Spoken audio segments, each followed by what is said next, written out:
Hi, I'm Chelsea Stratton from Chelsea Stratton Designs, and today I'm here in my mom's sewing studio to talk a little bit more about the Scrappy Low Volume Scrap Buster Quilt.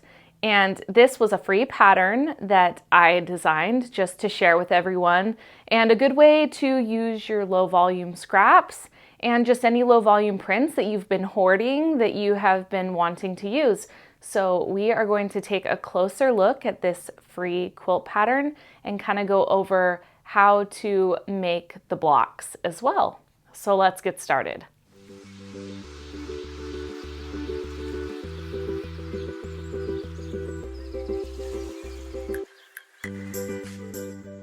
Okay, so the Lovely Stars Low Volume Scrap Buster Quilt is just something I decided to do for free because I, over time, have been collecting a lot of low volume fabrics, and I thought, let's do a free pattern where maybe other people have a lot of low volume fabrics that they'd like to use in a quilt.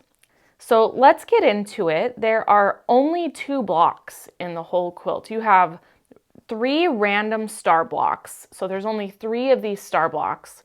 And then the rest of the quilt is patchwork. And there's no rhyme or reason, but we are today going to go over just simply how to put these blocks together. And the pattern, of course, is free. So if this video is helpful, then hopefully it will just be a guide for you if you're getting started or if you're a beginner quilter. Okay, and just remember that to get this free pattern, the link is actually to my mom's blog post, and then you click on that PDF download in her blog post. Okay, so we're gonna go over the star block first, and like I said, no rhyme or reason, but I did do the stars all the same. You can do them however you want. And simple piecing. So the first thing we're going to do in this star block is just a simple sawtooth star block is you need to make your flying geese units. And you are going to need your 3.5 inch by 6.5 inch low volume rectangle. And then you're going to need a 3.5 inch by 3.5 inch print square. You'll need 2 of those obviously to make the flying geese unit. And what you're going to do is you're going to place this square on the edge of the rectangle, and just like this. And then you want to have your drawn line and sew on either side of the line for your flying geese. So then after you're done with that, you can follow the pattern. You're going to iron that out, and that's going to be your first corner for the flying geese unit. And then what you're going to do after that is you just need to repeat this step. So after you repeat this step on the opposite side, after you've pressed that out, you're going to do it on the opposite side. So it'd be like this. And then again, you would have your drawn line and you would sew on either side of the line, leaving a 1/4 inch seam allowance. Same thing. And then after that, what you're going to get is 1 flying geese unit. So then you are going to need 4 of these flying geese units. So I'm going to put these aside right now since we went over that. I have 4 that I made. I'm just going to show you how to place the block. So you're going to need 4 flying geese units. You are also going to need 4 low volume 3.5 inch by 3.5 inch squares. And then for your center star, for the star, you're going to need a 6.5 inch by 6.5 inch square. I'm going to just show you really quickly how you would lay that out. Obviously square in the center.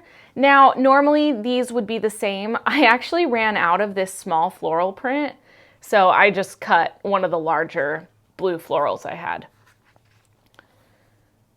So you're going to want to lay them just like that, and then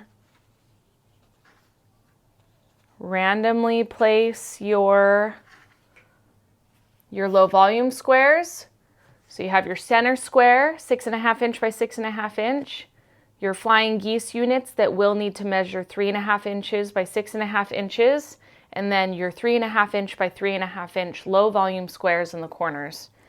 And what I do is you're going to sew these units together, these together, and then the middle section together. And then once they're all together, then you will sew your 3 unit rows together to make the final sawtooth star block. And you're only making 3 of these in the whole quilt. And just really quickly, I actually press on those rows, I press towards the center. That's just what I did, totally up to you. So I pressed towards the center square and then towards the center square. So 3 sawtooth star blocks. It's really simple. And I am actually going to pop up a digital image of this quilt, and then soon you will see my finished quilt on the podcast. But for now, I'm just going to pop up the digital one so you can kind of see where I placed it if you haven't already downloaded the pattern. All right. So the last block in this, the simplest one, is this patchwork block. And I'm just going to flip this pattern over. And I love patchwork. It goes by super quickly. And I love all of the different variations of fabrics that you can use in it. So if you have a lot of low volume fabrics, great, because this quilt really, really looks great with a lot of different options. So let's go over it. First, you're going to need, let me show you here, this 4-patch unit. And then you're just going to need your simple rectangle patchwork unit. So just 2 units in one block, and then you alternate them. So for your patchwork units, you need 2 4-patches in this block. And I know that it sounds silly, but I am going to lay this out for you. And because it's not silly. Beginner quilters, do not feel silly starting out quilting. So 4 random squares of prints is what I would do. And one trick though on ironing is, so you're going to have your 4-patch, you're going to sew the 2 squares together. Remember, if you want to press your seams open, I think that's fine. What I do though is I press the one way, the one the other. I think it is helpful. So after you're done, this is what it'll look like, but let me show you on the ironing. I don't know if Billy can zoom in for me or if it is easy for everyone to see, but see how I just pressed the one way and then the opposite I pressed the other way. And it just made it simple for me when putting this quilt together. So the 4-patch is super simple, guys. It's just 4 squares put together. This final unit though is going to measure 6.5 inches by 6.5 inches, I believe. Yes, yep. 6.5 inches by 6.5 inches, because your unfinished blocks in this quilt are 12.5 inches by 12.5 inches unfinished. You're going to need 2 of these units. So I have 2 units right here to share with you. So let's put those to the side because this block is not done yet. I will take these squares off. And the next one is even simpler. You just need 2 rectangles, 4 total for the whole block. 2 3.5 inch by 6.5 inch rectangles. And guys, you are just gonna sew these 2 together until you get your next low volume unit, okay? And you're gonna need 2 of these units, so I have a second unit for you here. And I am now going to show you how to put this next block together. I will move these to the side, and you just alternate them. So sometimes, like, I don't want matching fabrics touching, so I'll probably do that. And then I will probably do that and that. And just simple, you just alternate them with the 4-patch and then the rectangle blocks. And then you're gonna sew these 2 units together and these 2 units together. And then you're gonna sew both sections together until you get your final block. And that's it, guys. The rest of the quilt are these patchwork blocks, as you would have seen in the digital image. And so it's just simple. It's a great way to use your low volume scraps if you have any.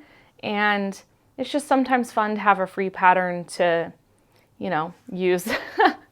I love it. So I thought, why not share with everyone, since I was trying to go through all my low volume scrap pieces. So I hope that you enjoyed taking a closer look at this, because I think it's going to be a lot of fun, especially if you just want something to sew during the summer. Okay, so I hoped that you enjoyed this video where we got a chance to look at how to make the blocks in this Scrap Buster low volume quilt and take a closer look at how we put everything together and for this free pattern. If you are new here and you're still looking for this free pattern, we will have it linked in the description below where you can find it. And if you liked this video, please hit the like button or subscribe if you would like to see more videos from Sherry and Chelsea from A Quilting Life. Thanks so much for stopping by.